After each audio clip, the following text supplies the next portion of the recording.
What's going on, guys? Welcome back to DIY Basics. Today I'm doing a little patchwork around the house, and I figured I'd take the time to do a little video for my homeowners who have stonework around the house and some of it needs repair, and you're wondering how to match the existing mortar color. As you can see here, I had some planters done a while back. It's like got like a beigey color to that mortar, and what I learned from speaking with the mason was that what they do is they take their regular masonry sand and they mix it 3 parts to 1 with a white masonry or a white Portland cement. So 3 parts to 1 part. I'm trying out this all-purpose today for the first time. I usually like to go with the masonry sand that a lot of the builders use, but it's kind of hard to get your hands on.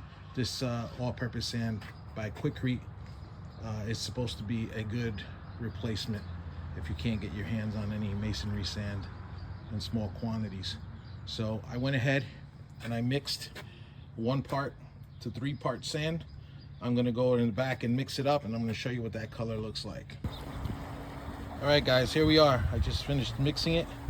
As you can see, it's a nice creamy color. Yeah, the key is to mix this stuff dry. So you wanna make sure your tub, whatever you're mixing in, is nice and dry. You want to make sure your sand is nice and dry. You want to make sure your cement is nice and dry. And then you want to give this a really good mix while it's dry to make sure that the cement and the sand get mixed well before you add water. So that's a very important piece to the puzzle. All right, guys? Most of the stonework you have is going to have this color, and it's real simple to make, as I just explained. There's no mystery to it at all. All right?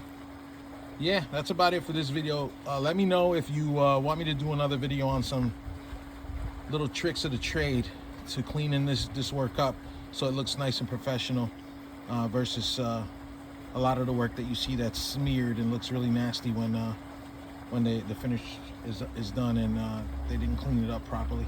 There's a trick to it so you don't make a mess and it looks professional. So let me know if you guys are interested in that information. I'll get it out to you. Thanks.